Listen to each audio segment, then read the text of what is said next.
조 바이든 미국 대통령이 대선 후보직에서 사퇴했습니다. 이제 4개월도 채 남지 않은 미국 대선이 혼돈에 빠지게 됐습니다. 워싱턴을 연결해 보겠습니다. 김필규 특파원, 결국 바이든 대통령이 당내의 압박에 무너진 셈이 됐죠. 지난주 코로나19 확진 판정을 받은 바이든 대통령은 유세 일정을 중단하고 델라웨어 휴양지인 르호보스 해변에 머물고 있었습니다.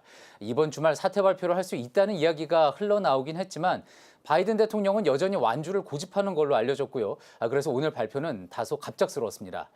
소식이 전해진 건 이곳 시간으로 일요일 오후입니다. 바이든 대통령이 소셜미디어 X에 성명을 올렸고요. 이제 후보직에서 물러나 남은 임기 대통령 임무에 집중하는 게 당과 국가의 최선이라고 생각했다며 사퇴 의사를 밝혔습니다.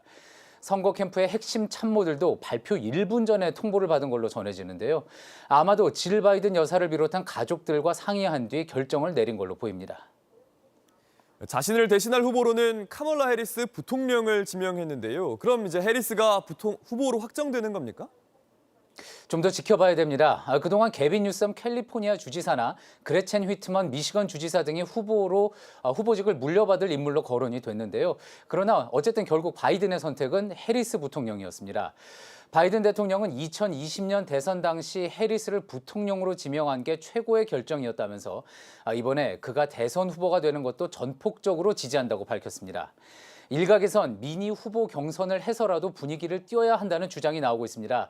그런데 문제는 대선까지 채 넉 달도 남지 않았다는 점입니다.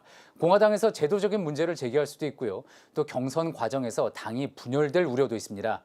따라서 바이든 입장에서는 해리스 부통령을 지명하는 게 가장 합리적인 선택이었다는 이야기가 나오는데요. 해리스 부통령도 소셜미디어에 글을 올리고 대통령의 지지를 받게 돼 영광이라면서 당의 대선 후보가 돼 트럼프를 이기겠다고 밝혔습니다. 바이든 대통령이 후보를 사퇴한 결정적인 계기는 뭐였을까요? 바이든 대통령의 후보 사퇴 발표가 나온 건 지난달 27일 첫 대선 TV 토론을 한 지 불과 25일 만입니다. 트럼프에게 참패를 당한 뒤 인지력 논란에 휩싸였죠. 또 그리고 위기가 본격화됐습니다.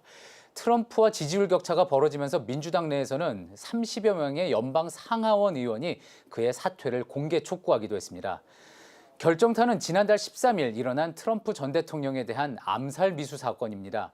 공화당 지지자들은 극적으로 살아 돌아온 트럼프에 열광했고 설상가상으로 바이든은 코로나19 확진을 받고 유세를 중단해야 했습니다. 여기에 당내 영향력이 큰 오바마 전 대통령, 또 낸시 펠로시 전 하원 의장 등도 등을 돌리면서 바이든의 완주 의지를 꺾었습니다. 네, 후보 사퇴에 대해서 민주당 내에선 어떤 반응이 나옵니까?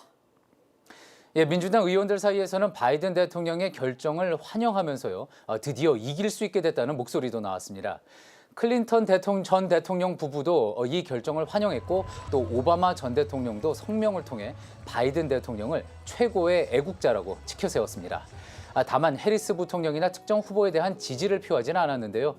당내에 경선을 해야 한다는 목소리가 남아있는 만큼 이를 정리하는 작업에도 앞으로 시간이 소요될 걸로 보입니다. 지금까지 워싱턴에서 JTBC 김필규입니다. 아침엔 앵커 정재우입니다. 지금 이 기사 가장 먼저 매일 아침 7시 반에 보실 수 있습니다. JTBC 뉴스 채널을 구독해 아침엔과 하루를 시작하세요.